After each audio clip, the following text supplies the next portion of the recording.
दर्जा मिळाला म्हणजे नक्की काय झालं.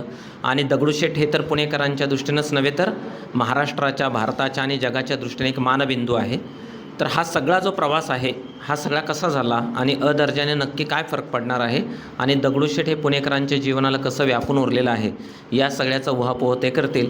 मला असं वाटतं की नामनाला गडावर तेल नको, तर मी सूर्यवंशी सरांना अशी विनंती करतो की त्यांनी आपल्याशी संवाद साधावा.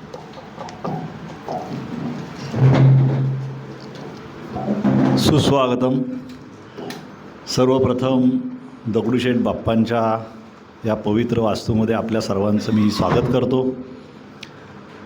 डॉक्टर गणेश राऊत सर, उमेशजी पोटे, आमचे मित्र प्रकाशजी मेढेकर या सर्वांच्या सहकार्याने आज हा हेरिटेज वॉक महाराष्ट्र टाइम्सच्या सहयोगाने या ठिकाणी आयोजित केलेला आहे. त्याला उदंड प्रतिसाद आपण सर्वांनी दिलेला आहे. आपल्या सर्वांच्या श्रद्धेतून, भक्तीतून आणि आपल्या योगदानातून श्रीमंत दगडूशेठ हलवाई गणपती आज जे काही देवस्थान उभं आहे त्यामध्ये आपल्या सर्वांचा वाटा आहे, आपल्या पूर्वजांचा वाटा आहे. आणि एक गणपती मंडळ ते आत्ताचं तीर्थक्षेत्र असा हा प्रवास हा आपल्यासमोर मांडण्याचा मी प्रयत्न करणार आहे. सर कृपया आपण बसून घ्या किंवा चेअर हवी असेल तर मी व्यवस्था करतो. सर चेअर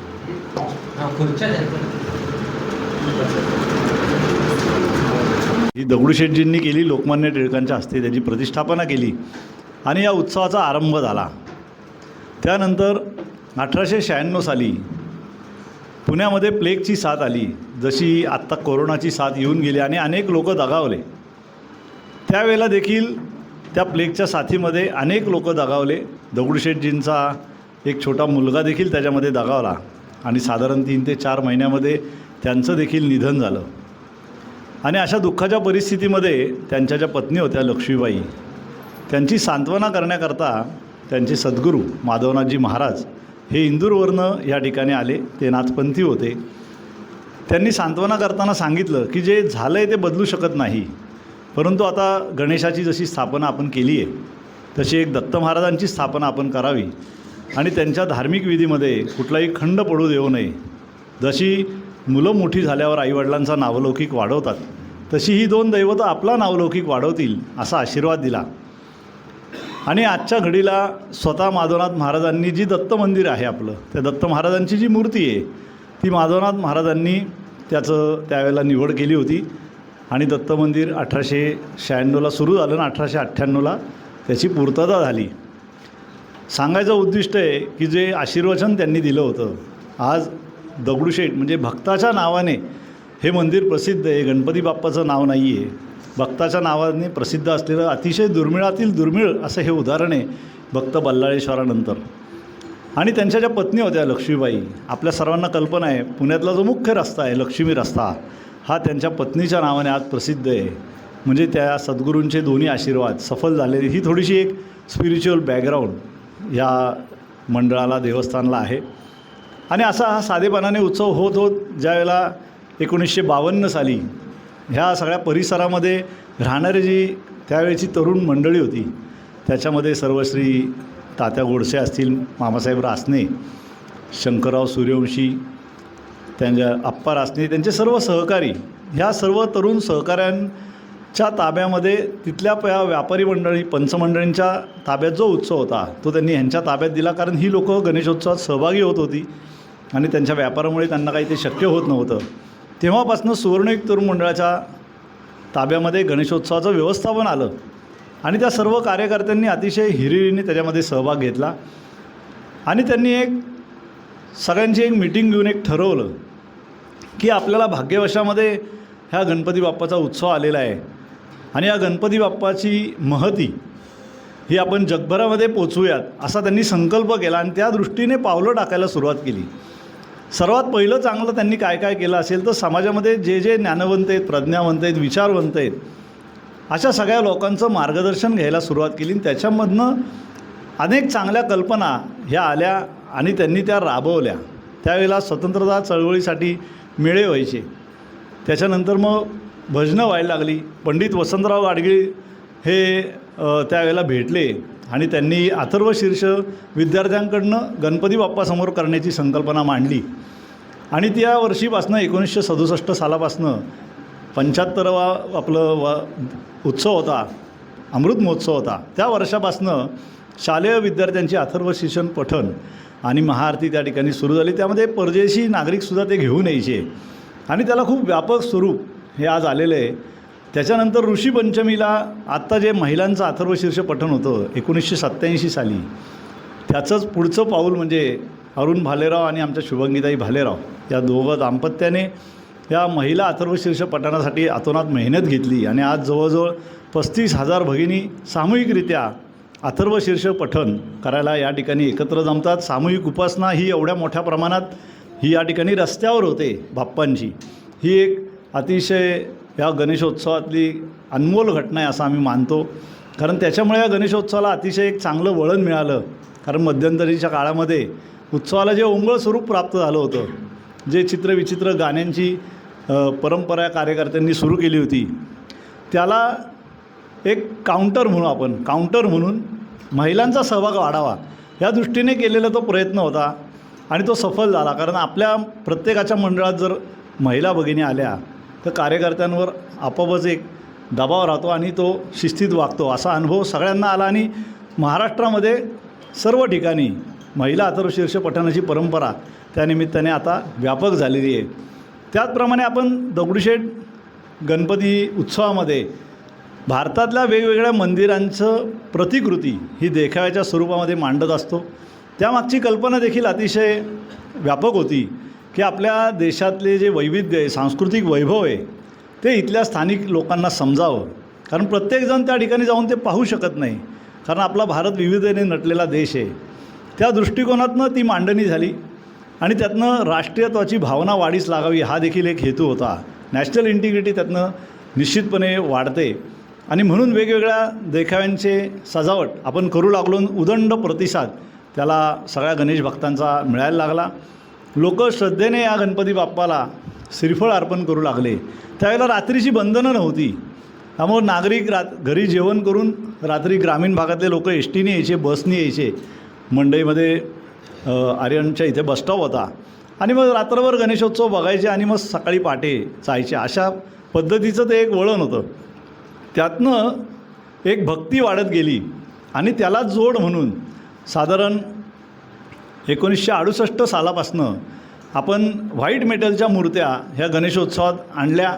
पहिल्यांदाच त्या अशा उत्सवात आणल्या आणि स्वहस्ते अभिषेक ही एक संकल्पना ही भक्तांकरता आपण त्या ठिकाणी रुजवली की भक्ताला गणपती बाप्पाच्या मंडपात बसून अभिषेक करता येतो.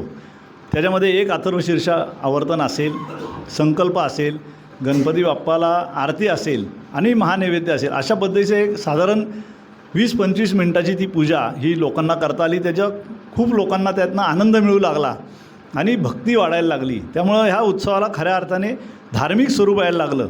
उत्सवामध्ये रस्त्यावर हा उत्सव व्हायचा, त्यामुळे गणेश याग रस्त्यावर करायला सुरुवातीला विरोध झाला.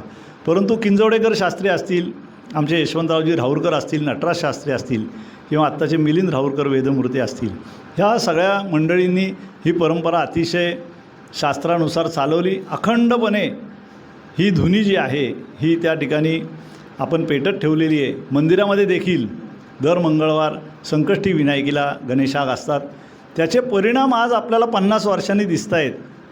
कारण एक सार्वजनिक गणेश मंडळ ज्याला फारशी त्यावेळेला काही कसलीही प्रतिष्ठा पण नव्हती, परंतु आज ह्या सगळ्या धार्मिक अनुष्ठानं जी त्या ठिकाणी केली गेली त्याचं जे फलित आहे आणि त्याला जी सेवेची जोड दिली गेली, ह्या सगळ्या गोष्टींचं फलित म्हणून आज हे स्वरूप ह्या मंदिराला प्राप्त आलेलं आहे.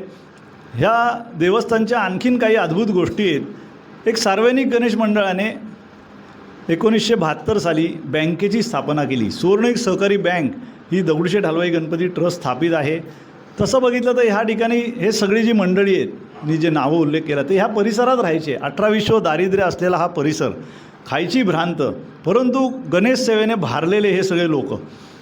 त्यांनी बँक काढायची ठरवली. त्या क्षेत्रातल्या तज्ज्ञ मंडळींचा सल्ला घेतला आणि भागभांडवल 50,000चं त्यावेळेला लिमिट होतं. त्यांनी ते बहुत कष्टाने कार्यकर्त्यांच्या मदतीने जमवलं. परंतु आदल्याच दिवशी GR आला की त्या भागभांडवलाची जी मिनिमम लिमिट आहे ती 1 लाख केली. त्यामुळे परत प्रश्न निर्माण झाला. परत त्यांनी फिरायला सुरुवात केली. त्यांचं भांडवल कसंबसं 85-87 हजारापर्यंत जमलं. परंतु मग बाप्पाच्या कृपेने काही भक्त मंडळी समोर आली आणि त्यांनी ती पूर्तता केली आणि आपल्याला लायसन्स मिळलं आणि सुवर्णयुग सहकारी बँकेची स्थापना झाली. आजच्या मितीला ह्या बँकेच्या 23 शाखा आहेत. 1600 कोटी रुपयांचा त्याचा व्यवसाय आहे. जे एक गणपती मंडळ एक कोऑपरेटिव्ह बँक काढू शकतं आणि ती उत्तमरित्या एवढे वर्ष चालवू शकतं.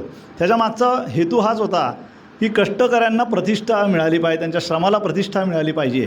कारण मध्यमवर्गीय आणि जो कनिष्ठ मध्यमवर्गीय श्रमजीवी जो आहे त्याला साधारण कर्ज मिळायला नॅशनलाइज बँकांमध्ये अडचण यायची. त्या दृष्टिकोनातून या बँकेची स्थापना झाली. त्याचबरोबर दगडूशेठ स्वतः वस्ताद होते, कुस्तीगीर होते. जगोबादादा वस्ताद तालमीचे ते वस्ताद होते. त्यामुळे त्यांच्या रिस्पेक्ट त्यांना म्हणून आपण 2 वेळा हिंद केसरी टायटल हे दगडूशेठच्या वतीने आपण केलेलं आहे. कबड्डीची आपली सुवर्णिक स्पोर्ट्स क्लब अशी कबड्डीची टीम आहे. 1992 साली जो शताब्दी महोत्सव दगडूशेठचा आपल्या सर्वांना आठवत असेल, सारसबागेच्या मैदानावर बाबूराव सनस मैदानावर तो झाला. सलग 58 दिवस संगीत महोत्सव.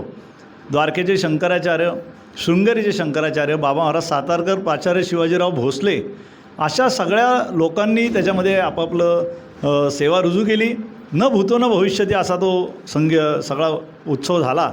जवळजवळ 350 फुटाचा फ्रंटेज होता. बिकानेर राजवाड्याचा त्याची प्रतिकृती आपण केली होती.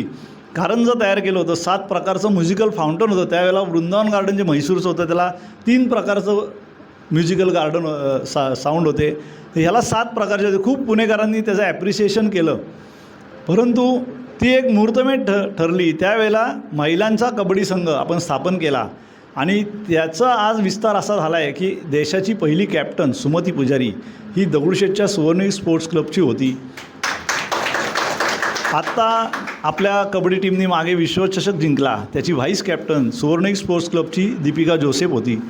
अशा पद्धतीचं एक योगदान खेळामध्ये, आपल्या देशी खेळांमध्ये, जे कबड्डी असेल, मलखांब असेल, कुस्ती असेल, अशा पद्धतीच्या खेळांमध्ये दगडूशेठचं योगदान हे कायम राहिलेलं आहे. त्याचप्रमाणे आपल्या सर्वांना कल्पना आहे की ज्या वेळेला 1984 साली हे मंदिर स्थापन झालं, कारण अनेक भक्तांची मागणी होती की आम्हाला 12 महिने दर्शन व्हावं अशी व्यवस्था तुम्ही करावी. त्या दृष्टिकोनातून एक छोटेखानी 300 स्क्वेअर फुटाचं मंदिर, आत्ता जे मंदिर आहे त्या जागेमध्ये त्यावेळेला 1984ला 2 एप्रिल 1984 गुढीपाडव्याच्या मुहूर्तावर शृंगेरी मठाचे शंकराचार्य भारती तीर्थ स्वामी यांच्या शुभ हस्ते या मंदिराचं लोकार्पण झालं आणि भक्तांसाठी हे 24 तास मंदिर खुलं झालं आणि त्याचे विविध उपचार सुरू झाले.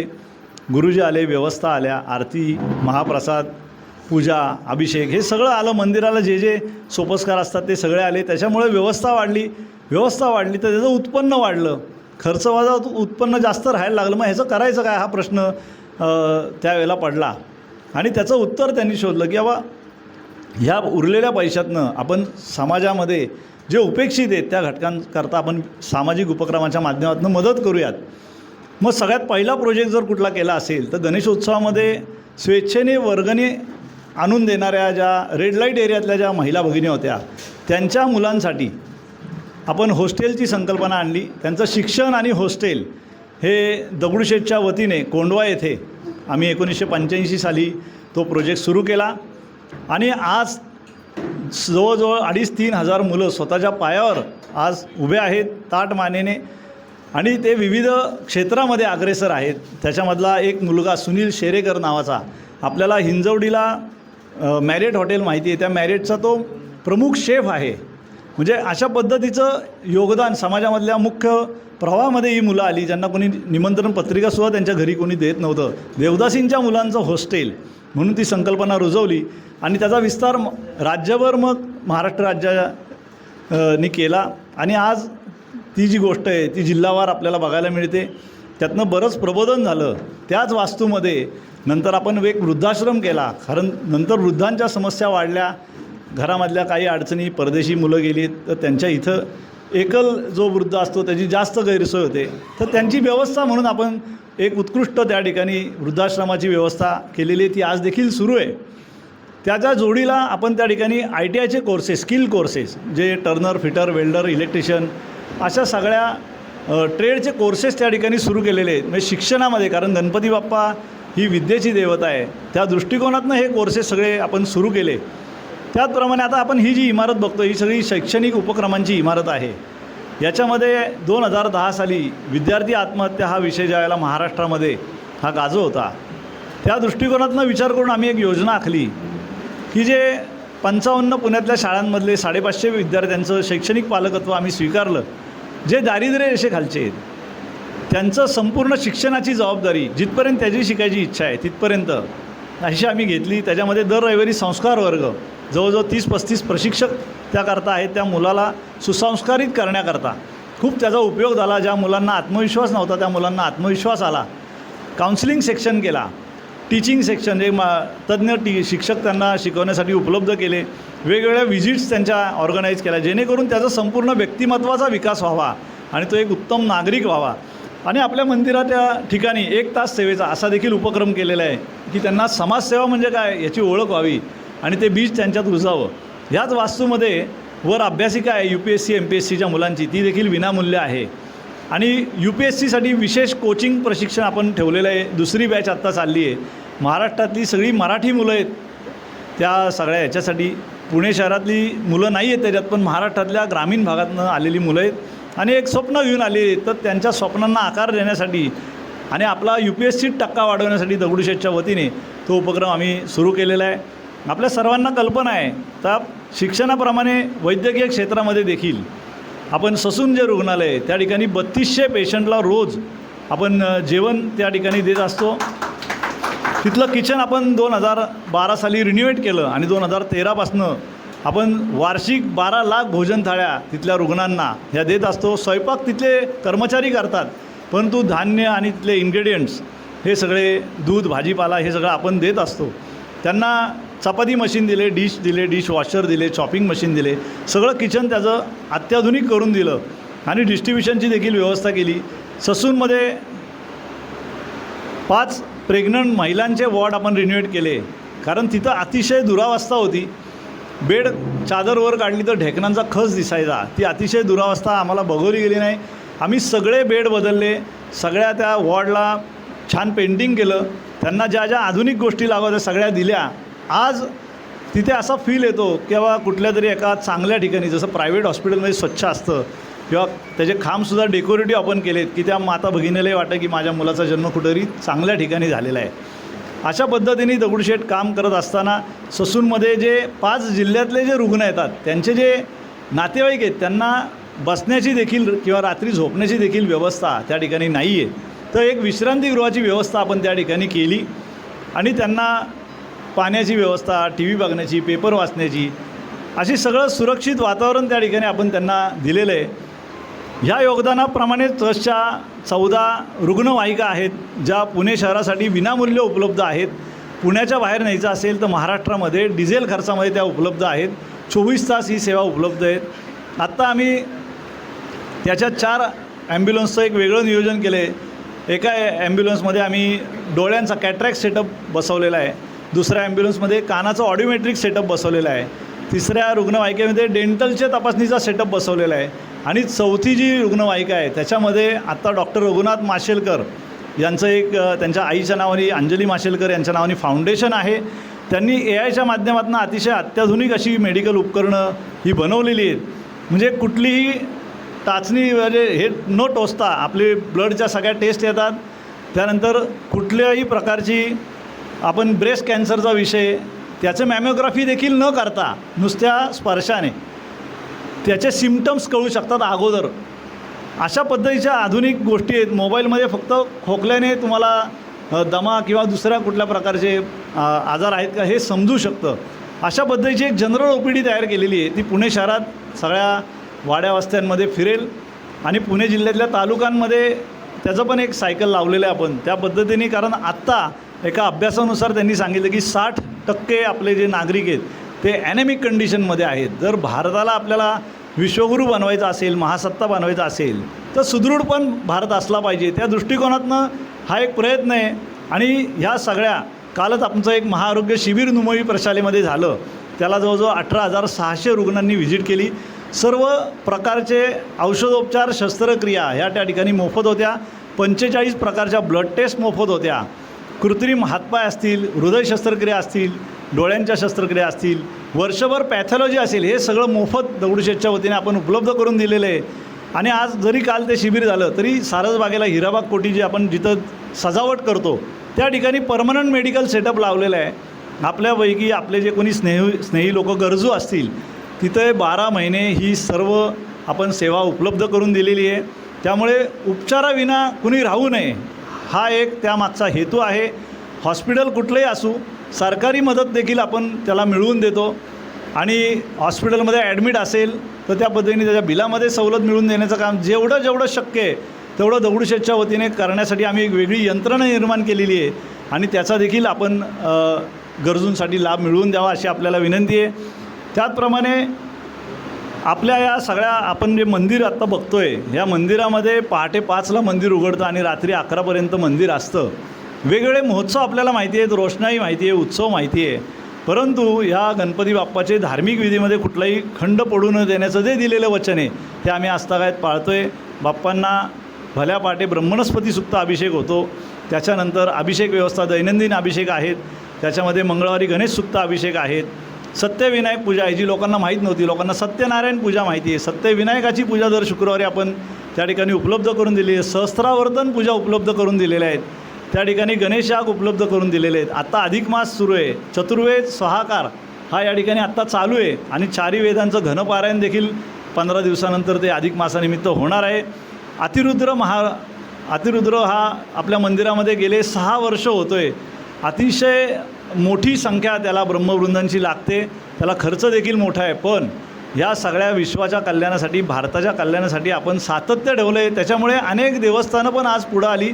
आणि अगोदरच्या काळात अशी एक समज होतं की देवाला जाणं म्हणजे काही गुन्हा केल्यासारखं लोकांना वाटायचं. आता माणूस ताट मानेने सांगतो, हो मी देवाला जातो आणि मला या देवाची भक्ती आहे. आणि त्याचं स्वरूप समजून घेण्यासाठी देखील आता अनेक माध्यमं उपलब्ध आहेत.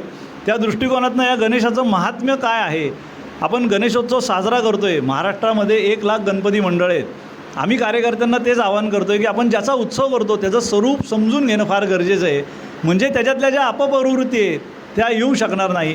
कारण गणेशाचं स्वरूप समजून घेतल्याशिवाय आपल्याला त्याचं कार्य नीट करता येणार नाही. त्यासाठी आम्ही आमच्या यूट्यूब चॅनलवर गणेशाचे अनेक म्हणजे अथर्वशीर्ष असेल, ज्ञानेश्वर महाराजांची गणेशवंदना असेल, गणेश गीता असेल, मुद्गल पुराण असेल, गणेश पुराण असेल, अशा विविध विषयांचं त्याच्यावर व्हिडिओज तिथं उपलब्ध आहेत. आणि मनाचे श्लोक जसे रामदास स्वामींनी केले होते तसे महान गाणपत्य अंकुशधारी महाराजांनी गणपती बाप्पावर मनाचे श्लोक केले. ते वेगवेगळ्या शाळांमध्ये आम्ही ते डिस्ट्रीब्यूट करणार आहोत. त्याचा एक अभ्यासक्रम आम्ही तयार केलेला आहे की विद्यार्थ्याला तो श्लोक पाठ झाला आणि त्याचा अर्थ समजला तर त्याला त्या प्रश्नांची उत्तरं देता येईल. आणि सगळे पूर्ण त्यांनी कोर्स केला तर त्याला एक सर्टिफिकेट मिळेल, जेणेकरून जीवन जगण्याचा दृष्टिकोन त्याचा डेव्हलप होऊ शकेल लहान वयातच. अशा पद्धतीची व्यवस्था ही दगडूशेठच्या वतीने आम्ही केलेली आहे. आत्ता मंदिरामध्ये दैनंदिन रोज 55 ते 60 हजार भाविक हे येत आहेत. आपण खाली गर्दीतनं आला, आपल्याला कल्पना असेल शनिवार, रविवार, मंगळवार हे प्रचंड गर्दीचे दिवस असतात. चतुर्थीला साधारण 2 ते 3 लाख लोक येतात.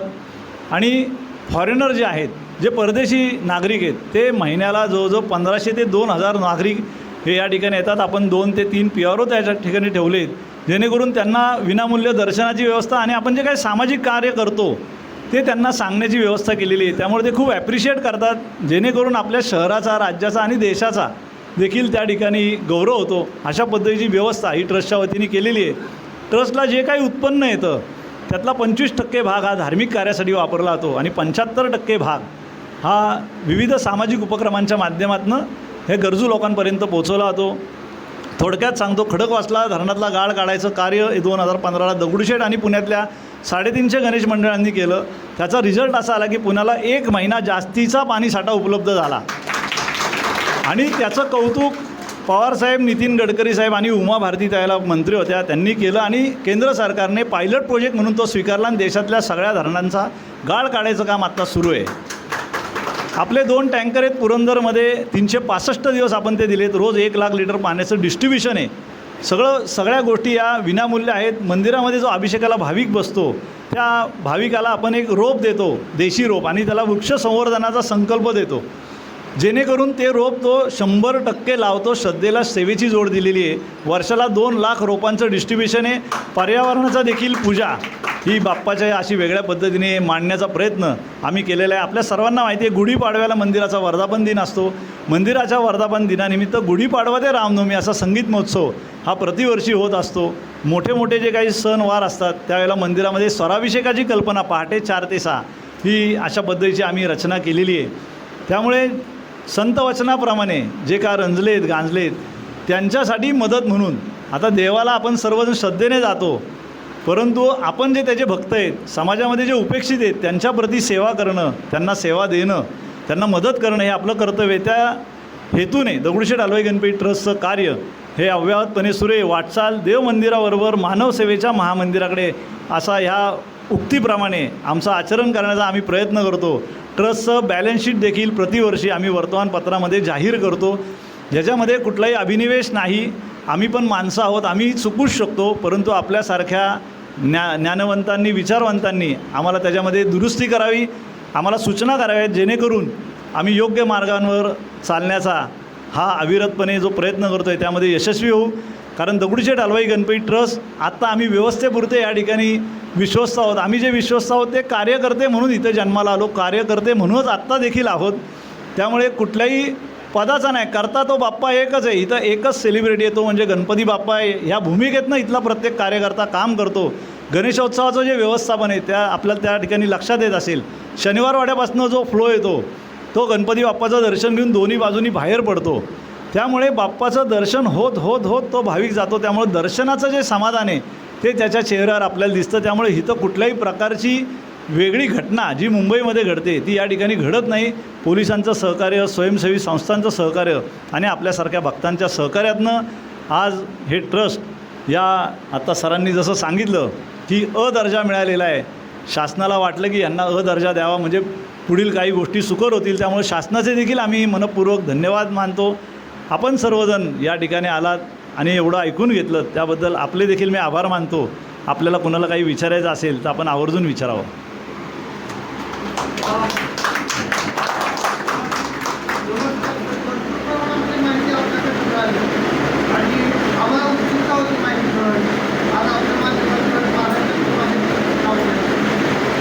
गणपती बाप्पाची जे ही प्रतिकृती आहे ती पहिल्यापासून या सर्व पाहून आहे आणि म्हणजे ह्याचं क्षेत्र पण हा एरिया किती आणि हे बसवण्या पाठीमागं स्वप्नामध्ये विश्वास झाला होता असं ऐकण्यामध्ये त्याबद्दल आपण म्हणतात.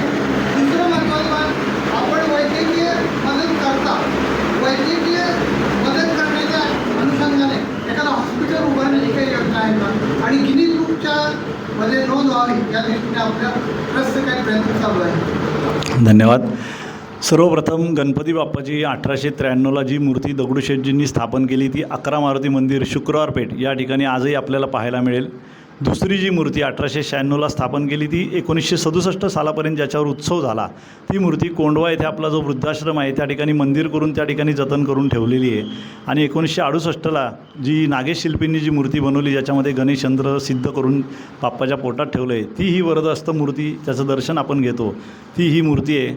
त्याचप्रमाणे दृष्टांत झाल्या हे माहीत नाही, पण आम्हाला जे काय वाचण्यात आलं किंवा सांगण्यात आलं ते सद्गुरूंच्या आशीर्वादामुळे हे सगळं घडलेलं आहे. गणपती बाप्पाचीच ती इच्छा असेल. आणि दुसरी गोष्ट दगडूशेठ हलवाई गणपती ट्रस्टनी सातारा रोडचा जो पहिला टोल नाका आहे शिवापूरचा त्याच्या अलीकडे डाव्या हाताला गराडे गावात रस्ता होतो पुरंदर तालुक्यामध्ये, तिथे 36 एकर जागा घेतलेली आहे. आणि हे जे सर्व प्रोजेक्ट मी आत्ता सांगितले त्या ठिकाणी अंडर वन रूफ करण्याचा आमचा मानस आहे. लवकरच तिथे एक मोठं गणेश क्षेत्र झालेलं दिसेल, मंदिर इथेच राहील. 2 प्रकारे आम्ही काम करतो आहे. त्या ठिकाणी गणपती बाप्पाचं एक आंतरराष्ट्रीय म्युझियम करण्याचा आमचा विचार आहे, जेणेकरून गणेश तत्त्व काय आहे हे सगळ्या जगाला आपल्याला सांगता येईल. त्या ठिकाणी गोशाळा, वेदपाठशाळा, गुरुकुल पद्धतीची शाळा, हॉस्पिटलचा सेटअप ह्या सगळ्या गोष्टी त्या ठिकाणी करण्याचा आमचा मानस आहे. एक ॲम्फी थिएटर आणि साधकांसाठी तिथं मुमुक्षूंसाठी त्या ठिकाणी देखील व्यवस्था हे आम्ही करणार आहोत. एक मोठं नियोजन त्या ठिकाणी आम्ही केलेलं आहे. त्याचप्रमाणे हा मंदिर परिसर जो आपण पाहत आहे ह्या परिसराचा पण एक आम्ही आराखडा तयार केलेला आहे. आणि यातल्या काही ज्या मिळकती आहेत त्या सगळ्यांना विश्वासात घेऊन एक 5 ते 10 वर्षामध्ये इथं चांगला कॅरिडॉर जसा अयोध्येला झाला किंवा काशी विश्वेश्वरला, असं आमचं एक नियोजन आहे. आपल्या सर्वांच्या सहकार्याने आणि गव्हर्नमेंटच्या सहकार्याने तो करण्याचा आमचा विचार आहे. कारण ह्या ठिकाणी आत्ता शिवाजी रस्ता आणि बाजीराव रस्ता हे अंडरपास प्रस्तावित केले गेलेले आहेत. कारण जवळजवळ 2200 बस रोज ह्या शिवाजी रस्त्याने जातात, कारण त्याची रुंदीच वाढली नाही. त्यामुळं अंडरपास झाला तर तो 4 लेनचा होईल, तो अधिक उपयुक्त होईल. ॲक्च्युली इथं गर्दी एवढी असते कारण शनिवारवाडा, लाल महाल, दगडूशेठ आणि तुळशीबाग आणि लक्ष्मी रोड शॉपिंग असा एक साधारण ट्रेंड लोकांचा आहे. त्यामुळे इथं येणाऱ्या पर्यटकांची संख्या, भक्तांची संख्या खूप मोठी आहे. तर त्यांच्या व्यवस्था जर करायच्या असतील तर इथे एक उत्तम प्लॅन आम्ही केलेला आहे. त्या दृष्टिकोनातून भविष्यामध्ये आपल्याला तो साकारलेला दिसेल. त्याचप्रमाणे कारला येथे पण दगडूशेठची एक 2.5 एकर जागा आहे. ती त्या भागामध्ये आम्ही शैक्षणिक आणि वैद्यकीय उपक्रम राबवणार आहोत आणि त्या ठिकाणी शेती आहे. तर तिथे मंदिरात लागणारी जी फुलं आहे, तो तांदूळ आहे, सुपारी आहे, फळं आहेत, त्याचं नियोजन आम्ही केलेलं आहे जेणेकरून त्याच्या मंदिरामध्ये ते सगळं उपलब्ध होऊ शकेल. अशा पद्धतीने जवळजवळ सगळ्या क्षेत्रामध्ये एक अल्पसा प्रयत्न हा दगडूशेठच्या वतीने कार्य करण्याचा आम्ही करतो आहे. फायदे काय होतात? दर्जा मिळाल्यानंतर आणखी ॲडिशनल काय? आपल्याला कल्पना असेल, जेजुरीला आता 100 कोटीचा निधी दिला, अष्टविनायकाला 100 कोटीचा निधी वितरित झाला, त्याची कामं चालली आहेत. आपण जर अयोध्येला गेला असाल, काशी विश्वेश्वराला गेला असाल, उज्जैनला गेला असाल तर तिथं आपल्याला कल्पना येईल की आधी काय होतं आणि आत्ता काय झालं. देशाच्या GDPमध्ये 2.38% देशातल्या मंदिरांचा वाटा आहे, कुठलीही सुविधा नसताना. मग सुविधा दिल्यावर ही ग्रोथ सेंटर आहेत. आपल्याला मंदिरामध्ये नारळ अर्पण करतात, फुलं अर्पण करतात, प्रसाद अर्पण करतात, म्हणजे दूध. हे तिन्ही गोष्टी ग्रामीण अर्थव्यवस्था बळकट करतात आणि इथं रोजगार निर्मिती होते. आणि स्पिरिच्युअली बघितलं तर नारळ हे बुद्धीचं प्रतीक आहे, फूल हे मनाचं प्रतीक आहे. मन आणि बुद्धी त्याच्या चरणी अर्पण केल्याशिवाय त्याची प्राप्ती नाही आहे, हा आपल्या पूर्वजांनी एक देऊन ठेवलेला मेसेज आहे. त्या पद्धतीने ही व्यवस्था चालली आहे. जर चांगल्या सुविधा झाल्या या ठिकाणी तर अर्थकारण अधिक रोलिंग होऊ शकतं. इथं राहण्याची व्यवस्था, भोजनाची व्यवस्था, अगदी ट्रॅव्हल, ओला उबेर, रेल्वेने येतो माणूस, STने येतो, विमानाने येतो, सर्व प्रकारे आर्थिक इथे रोजगार निर्मिती खूप मोठ्या प्रमाणावर मंदिरांमुळे होऊ शकते आणि त्यातनं सामाजिक काम जे उपेक्षित आहेत त्यांच्यासाठी हे घडू शकतं. पहिली मूर्ती शुक्रवार पेठेमध्ये 11 मारुती मंदिर आहे. आमच्या ट्रस्टचे उपाध्यक्ष डॉक्टर बाळासाहेब परांजपे, जे फर्स्ट रेडिओलॉजिस्ट आहेत पुण्यातले, त्यांचा तो वाडा आहे स्वतःचा. त्या ठिकाणी ती मूर्ती जतन करून ठेवलेली आहे. तिथे 11 मारुती पण आहेत आणि रामाचं अतिशय प्राचीन असं मंदिर पण आहे. बालगंधर्वाच्या मैफिली त्या ठिकाणी झालेल्या आहेत. जे स्वामीनारायण आपण म्हणतो, स्वामीनारायण टेम्पल, स्वतः स्वामीनारायण त्या मंदिरात येऊन गेलेले असा उल्लेख त्यांच्या पोथीमध्ये. अशी ती एक ह्या अद्भुत वास्तू आहे. आपण जरूर त्या ठिकाणी व्हिजिट करावी. आणखीन त्याच्यामध्ये या लोकांना ऑपरेशन्स वगैरे करायला लागतात. त्या ऑपरेशनसाठी चांगले डॉक्टर्सकडे लोकांची अपेक्षा असते की माझं ऑपरेशन रुबीमध्ये व्हावं, जांगीमध्ये व्हावं. यासाठी जो काही खर्च येतो तो आपल्याकडून मिळतो का, किंवा तिथले जे डॉक्टर चांगले आहेत त्यांच्याकडून ही ऑपरेशन होऊ शकतं. दगडूशेठचा पुण्यातल्या 257 हॉस्पिटलशी टायप आहे. आपण एक उदाहरण घेतलं, कॅन्सरसाठी पेट स्कॅन लागतो. तो पेट स्कॅन 25,000 रुपयामध्ये रुबीमध्ये. दगडूशेठचं पत्र गेलं तर 9,000 रुबी हॉस्पिटल देतं आणि बाकीचे हॉस्पिटल 6,500 देतात. शस्त्रक्रियांचं देखील तसंच आहे. फक्त अगोदर कल्पना असेल आणि मग ॲडमिट झाला तर या सगळ्या सुविधा 100% मिळू शकतात. अगोदरच ॲडमिट झाला, लक्झरी रूम घेतली तर मर्यादा येतात. बिल फार तर थोडंफार कमी करता येणं शक्य असतं त्या केसमध्ये. आणि मुख्यत्वे या सगळ्या योजना ज्याची आर्थिक परिस्थिती नाही आहे त्याच्यासाठी आहेत, किंवा जो मध्यमवर्गीय आहे किंवा थोडे पैसे ते संपले त्याच्यासाठी हे सगळे आहेत. अगदी मोठ्या आजारातसुद्धा काही लोकांचे 20-25 लाख खर्च होतात, नंतर पैसे आणतात. जो येईल त्याला मदत करणे हेच आमचं कर्तव्य मानतो आम्ही आणि आम्हाला जेवढी शक्य आहे तेवढी उचलून कोणाला आर्थिक मदत आम्ही देत नाही. रूप आहे इतकं विलोभनीय आहे की ते आपण त्याच्या प्रेमातच पडतो सगळे आणि बरोबर आपण त्याच्या मूर्ती लावतो, प्रेम. हे विलोभनीय ओरिजिनल जो मूळ गणपती आहे पहिला, नंतर दुसरा गणपती आणि हे जे मोठी मूर्ती आहे ही त्याचा उत्सव मूर्ती आहे. तर ह्या रूपांमध्ये तेच रूप आहे का, कसं कसं बदल होत गेला की ही संकल्पना कोणाला इतकं सुंदर होऊ शकतो. एक सांगतो, सुंदर रूप हे गणपती बाप्पांनीच करून घेतलं. त्या मूर्तिकारालाही जमणार नाही. 9 मूर्त्या केल्या त्यांनी पुण्यामध्ये, पण त्याच्यामध्ये दैवत्व ह्या मूर्तीमध्ये आलं कारण त्याला संतांचा आशीर्वाद होता. माधवनाथ महाराज हे संत होते, त्यांच्या आशीर्वचनामुळे हे सगळं घडलं आहे असं मानायला आपल्याला हरकत नाही. कारण त्यांनी 9 मूर्ती केल्या शिल्पकारांनी, दक्षिणेत अनेक केल्या. देवत्व ह्याच मूर्तीला आलेलं आहे. त्या सगळ्याच मूर्ती त्यांनी शास्त्रोक्त पद्धतीने केल्या. शेवटी हे देवालाच या मूर्तीमध्ये येऊन प्रगट व्हायचं असेल तर त्याला तुम्ही आम्ही आणि त्याचं जे रूप आहे त्याचं वर्णन हे वेदसुद्धा करू शकत नाही, तर आपण काय करणार. तशी मूर्ती बनवणं केवळ अशक्य आहे. परंतु एकच सांगतो, गणेश हा जो शब्द आहे त्याच्यामध्ये ग मध्ये आपल्या मनोवाणीच्याद्वारे जे आपल्याला जाणता येतं त्याला ग शब्दाने निर्देशित केलं आहे, त्याला सगुण असं म्हणतात. आणि मुखाच्या खालचा जो भाग आहे गणपती बाप्पाचा तो ग शब्दाने निर्देशित होतो. आणि न शब्द जो आहे जे आपल्या मनोवाणीच्या अतीत आहे, जे आपल्याला जाणता येत नाही, त्याला न असं संबोधलं गेलेलं आहे. आणि तो मुखाचा पार्ट आहे त्याला निर्गुण असं संबोधलं गेलं आहे.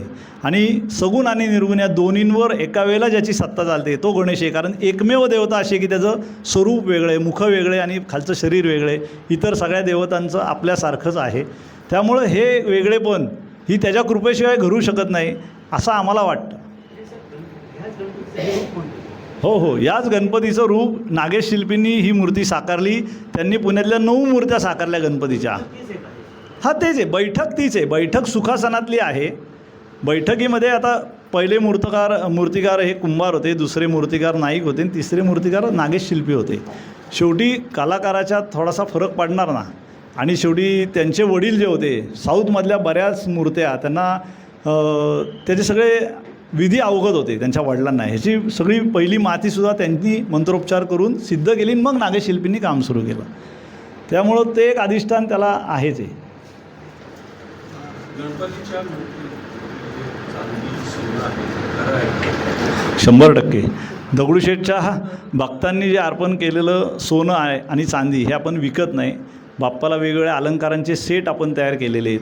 जवळजवळ 125 किलोचं सोनं आहे आणि चांदी जवळजवळ 600 किलो आहे. मंदिरात जर आपण पाहिलं तर सगळं चांदीनी नटवलेलं आहे. कारण आपल्या देवाचं वैभव भक्तांनीच वाढवलेलं आहे. त्यांच्या त्या भावनेचा आम्ही कुठेही हे विपर्यास करत नाही. त्यामुळं आम्ही ते विकत नाही.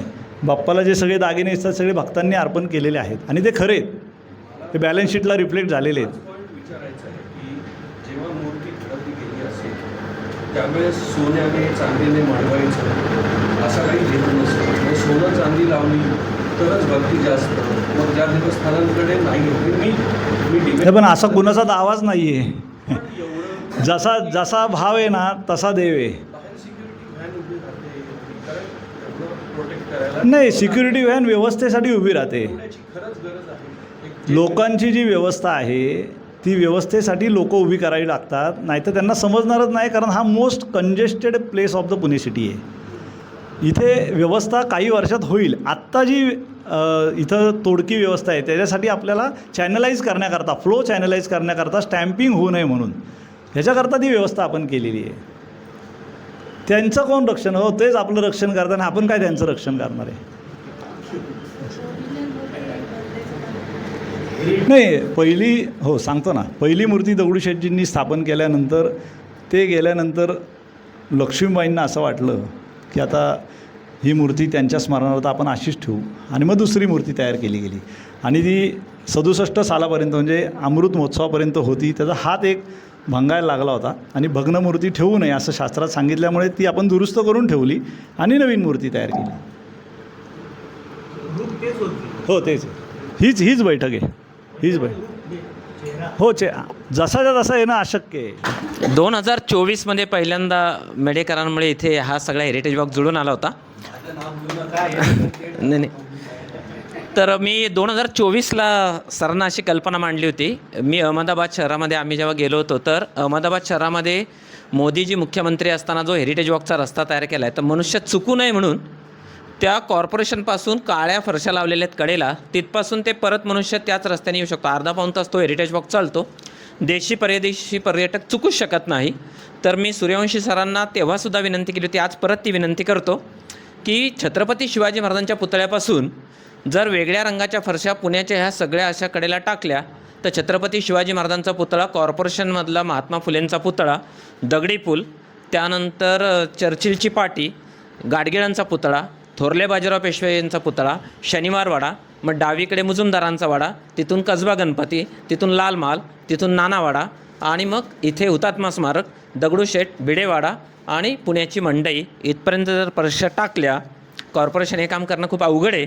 तुम्ही मनावर घेतलं तर तुम्हाला ते काही अवघड नाही. तर मी वयाचा 80 वर्ष पूर्ण होईपर्यंत जर हा प्रकल्प पूर्ण झाला तर मला नक्की बघायला आवडेल. कारण अशी कामं सहजासहजी होत नाहीत, याची मला कल्पना. याच्यामध्ये खूप अडचणी असतात. मुळात हे मंदिराचा इथे काळे पेनचं दुकान जे आहे, तर चौथीला असताना त्या ज्या बॉलपेनच्या रिफिल बंद पडायच्या त्या तशाच ठेवायच्या, त्या काळ्यांना आणून द्यायच्या, त्या भरून घ्यायच्या आणि ते 5 पैसे किंवा 10 पैशांना मिळायचं. माझ्यापेक्षा खूप कमी पैशात तुम्ही पण ते काम केलेलं असणार. या सगळ्या रस्त्याच्या आठवणी म्हणजे त्या सगळ्या आठवणी आहेत. आज संध्याकाळी 5:30 वाजता गरवारेमध्ये ज्यांना मोडी लिपी शिकायची, मोडीमध्ये सही करायची, मोडी कागदपत्र वाचायची आहेत आणि पुढे मोडीमध्ये स्वतंत्र व्यवसाय करायचा असेल तर त्यांच्यासाठी, आणि जर्मन भाषेचं ज्यांना शिक्षण घ्यायचं, जर्मनीमध्ये जाण्यासाठी महाराष्ट्र शासनाने आता विविध योजना डिक्लेअर केलेल्या आहेत, त्या सगळ्याचं 5:30 ते 6:30 गरवारे कॉलेजमध्ये आज संध्याकाळी आपला कार्यक्रम आहे. आज इथे हा कार्यक्रम आपल्याला घेण्याची तुम्ही परवानगी दिली आणि या निमित्तानं हा सगळा गणेश भक्तांचा आणि हेरिटेज प्रेमींचा जो सगळा मेळा आहे तो इथं जमलेला आहे. तुम्ही म्हणजे खरं म्हणजे प्राध्यापकच व्हायला पाहिजे होतं. इतका सोप्या पद्धतीने तुम्ही सगळं समजावून सांगितलं. अलीकडे आमच्या वर्गातले विद्यार्थी प्रश्न विचारत नाहीत. प्रश्न कोणाला पडतात? भरपूर माहिती दिल्यानंतर आणखी पाहिजे, तर तुमचं व्याख्यान झाल्यावरती आणखी माहिती पाहिजे असे प्रश्न पडले. म्हणजे तुम्ही हाडाचे शिक्षक आहात आणि मी हाडं शिल्लक असलेला शिक्षक आहे, हे आता आपल्या सगळ्यांना माहिती आहे.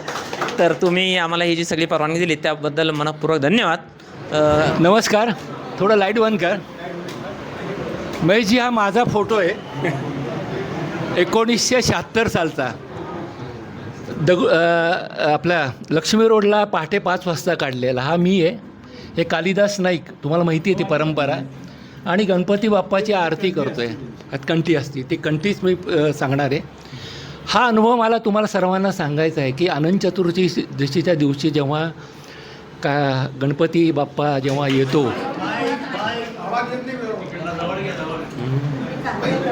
हॅलो हॅलो हॅलो हॅलो हां, अनंत चतुर्दशीच्या दिवशी जेव्हा गणपती बाप्पा लक्ष्मी रोडवरती येतो तेव्हा लाखोनी डोळे तरसलेले असतात की त्याचं रूप बघण्याकरता. तर मी लहानपणापासून हा सोहळा बघतो आहे, माझ्या लहानपणापासून. हा फोटो 1976 सालचा आहे आणि ही मला अनुभूती तुम्हाला सांगायची की हे जे कालिदास नाईक म्हणून जे आहेत त्यांचे हॅलो हॅलो हॅलो हॅलो येतो आहे का? बरं. कालिदास नाईक जे आहेत त्यांच्या वडिलांपासून ही परंपरा आहे, आजपर्यंत चालू आहे की ते अनंत चतुर्दशीच्या दिवशी मिरवणुकीमध्ये गणपती बाप्पाला एक कंठी म्हणजे अक्षरांची ओवी अर्पण करतात. तर माझ्या नशिबामध्ये होती, मी एक 10-12 वर्ष तरी अशी ओवी रचली आणि ती गणपती बाप्पाला अर्पण झाली.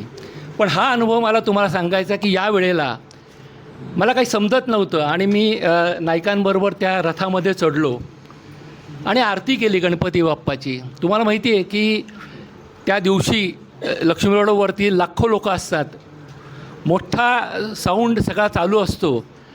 पण मला हा अनुभव आयुष्यभराकरता आला की मला काही समजतच नव्हतं. माझी मती जी होती ती गुंग झाली होती. मी फक्त बाप्पांना बघत होतो. आणि ज्या वेळेला मी त्या रथातनं बाहेर आलो तेव्हा मला तो सगळा आवाज यायला लागला. मला सांगायचं तात्पर्य आहे की या गणपतीच्या भोवती एक ऑरा आहे, त्याची अनुभूती मी घेतली. आणि तो ऑरा असा आहे की तिथं आपल्या मनातले जे विचार आहेत ते सगळे थांबवले जातात. त्यानंतर मी अनेकदा त्या रथामध्ये चढण्याचा प्रयत्न केला पण नाही जमलं, पोलिसांनी मला बाजूला काढलं. पण ही माझी आठवण आहे की हा अनुभव मला बाप्पांनी दिला. पुढची स्लाईड घे. मग हे बघा, वंदितो तुझला दे मजला, वंदितो तुझला आणि काय पुढं लिहिलं आहे बरं, दे मजला, बरं का, वंदितो तुझला दे. हा जो शब्द जो आहे हा मध्ये येतो. अजून एक पुढचं घे, पुढची स्लाईड घे. सर्वांग सुंदर रूप मनोहर, आणि हे सगळे वेध जे आहे ते मला मे महिन्यापासून लागायचे की आता गणपतीची हे येणार आहे आणि आपल्याला अक्षरं जी आहे ती सुचली पाहिजेत आणि तो बाप्पा ती अक्षरं मला सुचवायचा. अजून एक पुढचं घे स्लाईड, पुढे घे, अजून एक पुढे घे. हा मला अनुभव पुन्हा सांगायचा आहे की जेव्हा माझ्या अक्षरांच्या ओवीचा हार जेव्हा गणपती बाप्पाला मी अर्पण झालेला बघायचो त्यावेळेला माझ्या डोळ्यातनं अक्षरशः पाणी यायचं. अलका टॉकीजच्या चौकात मी उभा असायचो आणि हा हार जो आहे तो आपलं भानुविलास टॉकीजच्या चौकामध्ये घातला जायचा आणि तिथून पुढे तो रथ असा पुढे पुढे येताना अलका टॉकीजच्या चौकात मी बघायचो की माझ्याच ओवीचा हार जो आहे तो बाप्पांनी घातला आहे. अक्षरशः मी तुम्हाला सांगतो त्यावेळेला माझं काय म्हणतात त्याला, मला असं वाटायचं की बाप्पा ही अनुभूती जी आहे ती फार वेगळी आहे. सांगायचं तात्पर्य एवढंच आहे की हे आजचं जे काय सेशन आहे हे मी मागच्या वर्षी पण अरेंज केलं होतं. त्याचं कारण असं आहे की दगडूशेठ हलवाई ट्रस्टचं जे कार्य आहे ते खरोखरच इतकं विलक्षण आहे की ते सर्वांना समजलं पाहिजे. आपल्याला तर समजलं पाहिजे, पण आपलं कर्तव्य आहे की आपल्या पुढच्या पिढीपर्यंत ते पोचलं गेलं पाहिजे. मग आपल्यातले प्रत्येक अनेकांचे नातेवाईक अमेरिकेत आहेत, इंग्लंडमध्ये आहेत, वेगळ्या देशामध्ये आहेत. त्या सर्वांना तुम्ही सांगा की जेव्हा जेव्हा भारतामध्ये याल तेव्हा बाप्पाचं पहिलं दर्शन घ्या, तो आशीर्वाद घेऊन परत जा. माझी स्वतःची मुलगी जी आहे ती ऑस्टिनला आहे, पण मी तिला नेहमी सांगतो की जेव्हा भारतात येशील तर मला तर तू भेटणारच आहेस, पण हे दर्शन चुकू नको. राव सर, धन्यवाद. Thank you very much. आपल्या सगळ्यांच्या सोयीसाठी सरांशी आता माझं बोलणं झालं तर एकदा शनिवार, रविवार आणि मंगळवार सोडून एके दिवशी संध्याकाळी खास आरतीचा जो कार्यक्रम असेल तर ती फक्त आपल्यासाठी असेल. त्या दिवशी तुम्ही तुमच्या सर्व सुहृदांना घेऊन येऊ शकता, मानलेले भाऊ, मानलेले बहीण सगळ्यांना घेऊन येऊ शकता. म्हणजे त्या दिवशी हा फक्त आपल्यासाठी तो कार्यक्रम होईल. आपला जेव्हा 250वा कार्यक्रम असेल तेव्हा मी बहुतेक सरांशी बोलेन आणि मग तो कार्यक्रम आपण साजरा करूयात.